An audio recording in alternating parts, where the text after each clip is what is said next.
Welcome to the Effortless English Show with the world's #1 English teacher, AJ Hogue, where AJ's more than 40 million students worldwide finally learn English once and for all, without the boring textbooks, classrooms, and grammar drills. Here's AJ with a quick piece to help you learn to speak fluent English effortlessly. Hi, I'm AJ Hogue, the author of Effortless English, Learn to Speak English Like a Native. Go to effortlessenglishclub.com. Join my VIP program.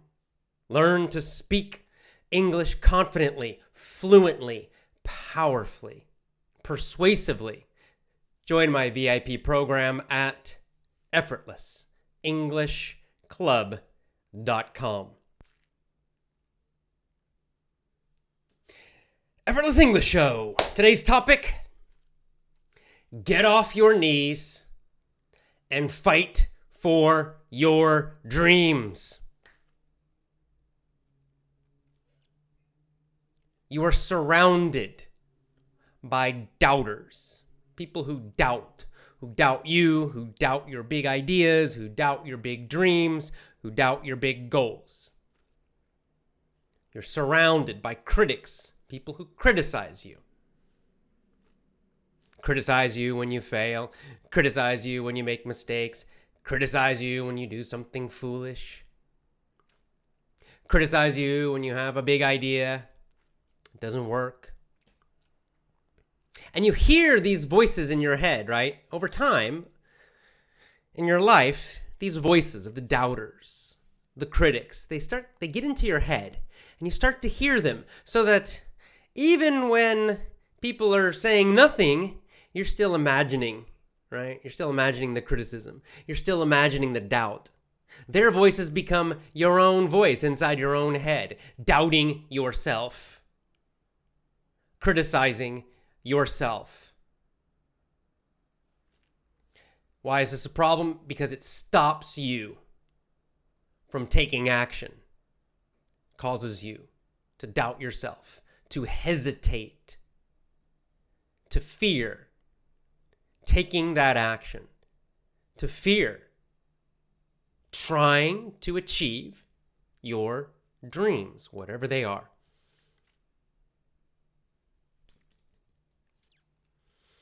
Now, it's not your fault, because especially these doubts, the criticism was put into your head by the school system over many years, by the media over many years, all the TV and movies you've watched, and possibly in your life, other people in your life. Maybe you were lucky and you had a very positive family and great parents who encouraged you, and others in your life who encouraged you, and that's great. But a lot of people don't have that. So a lot of people also have important people in their life who criticize them and doubt them and make them feel hesitant and fearful. But even if you had everybody in your family, everyone around you was positive, you're still going through the school system, so you're getting it all the time, the doubts, the criticisms, the worries.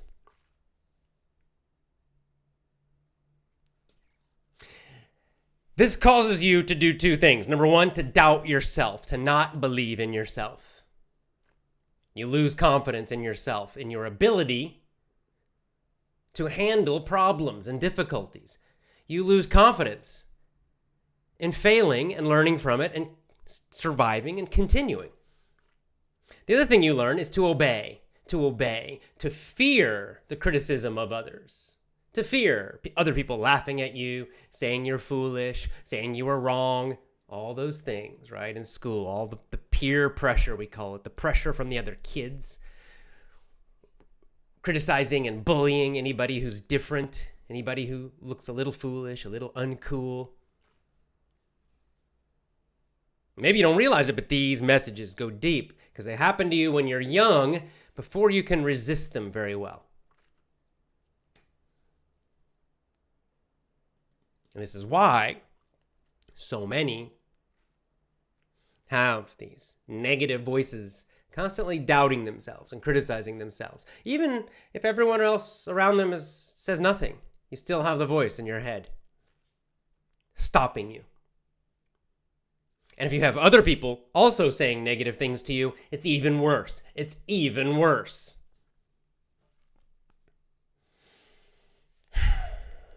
What to do? It's not your fault, right? Like I said, it happened to you probably when you were too young to really understand what was happening, and it was over so many years. By the time you got out of school, it's all in your head already. What to do? I mean, what most people do is they let the fear win. They let the fear win, and they never really try to achieve their own dreams. Maybe they dreamed of traveling the world. They don't do it. Maybe they dream of being an artist or a musician. They don't even try. Maybe they dream of starting their own business. They don't even try. Or of studying abroad, or maybe going into some career, trying to be a doctor, trying to be whatever, a lawyer, a psychologist, a social worker. It doesn't matter, right? So many people don't even try, or they quit almost immediately because of these doubts and fears and the criticisms. So what can you do? I know it's easy to say, well, don't listen to those things, but they're still in your head all the time. How do you deal with it? I'm going to give you a really good strategy and a good word today, a very, very excellent English word that will give you some power. And the word is defiance. Defiance.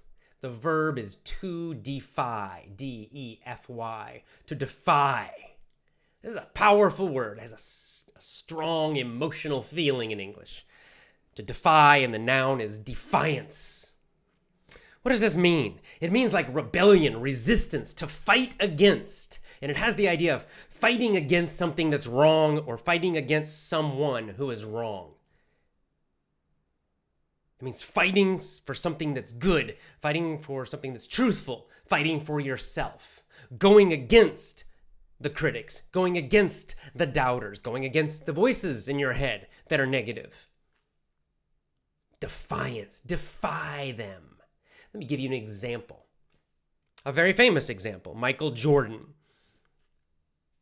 Michael Jordan, many basketball fans say Michael Jordan was the greatest basketball player ever, professional basketball player in the NBA. That he's still the greatest ever. He's retired now, of course, but many people say he's still the best. LeBron's good, but he's not better than Jordan was. Steph Curry's good, not better than Jordan.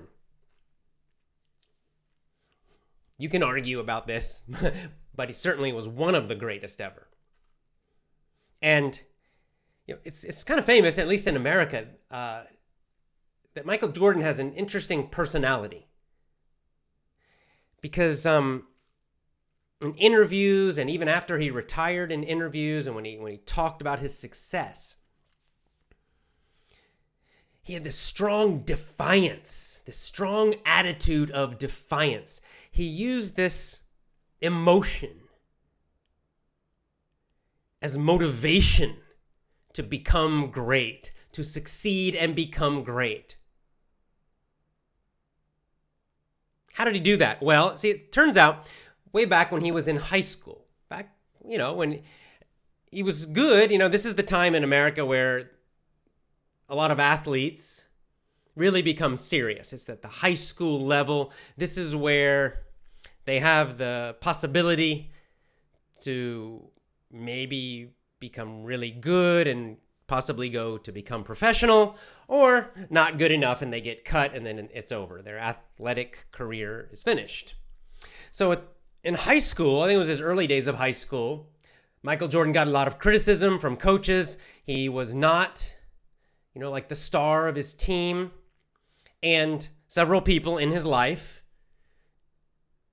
told him he was not good enough. I think it was coaches and maybe some fans or other students or other people in the team, that he was not good enough. He was not great. So, right, doubters, doubt and criticism. He got the same thing. But what did Michael Jordan do? He used it. See, he decided, instead of letting that make him weak, he decided to use it to make himself stronger. So he decided to have this attitude of defiance. He said, I'm going to show them they are wrong. I'm going to prove them wrong. I'm going to succeed. I'm going to be great and show them they were wrong. I'm going to defy their criticism, defy their negativity, defy their doubts. So he used this to get more and more motivation, right? It's a little bit of an angry feeling even. And sometimes we think, oh, angry is a negative emotion. It's always bad. Not true. It's how you use it. Anger can give you a lot of power if you use it well. If you use it to motivate yourself, to work harder, to take action, to do the right thing, then anger can be very powerful. So this is what Michael Jordan did. He used that anger. He used the criticism and the doubt. He became defiant. That's the adjective. He became defiant, and he started working harder, just to show everybody, all the critics and the doubters, that they were wrong, to prove them wrong. And he did, obviously. He did. What's really interesting, though, that's somewhat of a common story, but what's really interesting is that he had his whole professional career. He became, what many people say, the best professional basketball player ever, one of the greatest at least.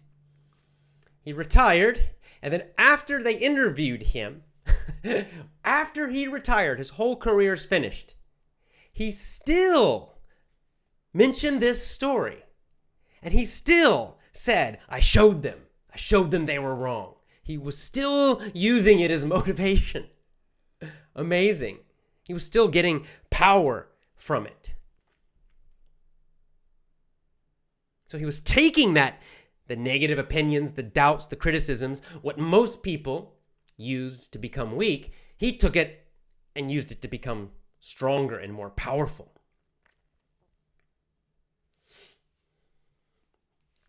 You can do this too.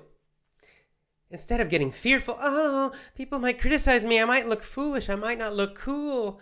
You can still decide to use it as power, as fuel, right? We talked about this week, fuel, gasoline for your engine of learning. You can use it, this is true for any kind of learning or success.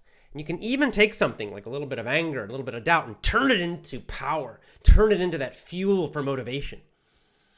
Defy them. Show them they are wrong. Work harder, work smarter. Show the doubters, show the critics that they are wrong, and you will get a lot of happiness. You can get great joy and happiness when you succeed and you have been criticized a lot. It can actually feel even better, right? I've got an ambulance going by here. So, like, imagine, you're starting. Let's say you're a basketball player. You're a young basketball player and you're starting your career. Let's let this ambulance go by, a little noisy. Okay, so imagine you're a young basketball player, you're starting your career. And everybody tells you, you're great, you're wonderful, oh, you're going to be a superstar. And everybody tells you this all the time. That's all you hear. You're wonderful, you're great, you're wonderful, you're great, you're wonderful, you're great, you're wonderful, you're great.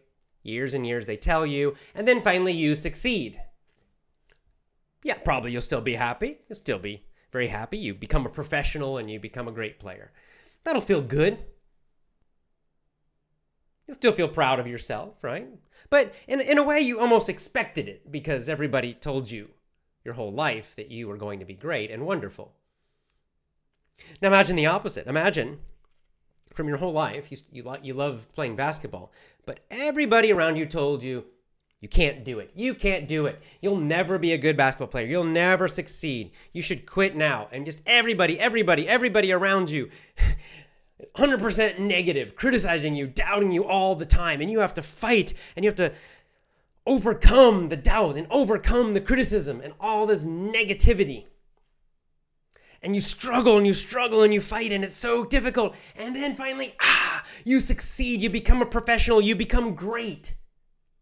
Imagine how fantastic that would feel. I think for most people, it will feel even better. Why? Because you overcame more. You had to fight harder to achieve it. Right? It wasn't easy. You weren't 100% supported. It was challenging. It was difficult. It was tough. And you still succeeded. Imagine how good you would feel about yourself for fighting through all of that and still succeeding. It's just like if you were, let's say you're a weightlifter, right? You want to be strong. You're lifting a weight over your head. If you lift 10 kilograms over your head, are you going to feel super excited? Probably not. Why? Because it's easy. It's too easy. It's too easy. There's no challenge. There's no difficulty. You don't have to motivate yourself. You don't have to overcome weaknesses. You don't have to overcome doubts. You don't have to really grow stronger as a person. Your muscles don't have to get any stronger. Nothing at all. But imagine you could lift over suddenly after years of training. You finally, you get the world record. I don't know what the world record is, but let's say you lift, 300 kilograms over your head. Now, you're going to feel so much more excited and happy and proud of that achievement. Why? Because it's difficult.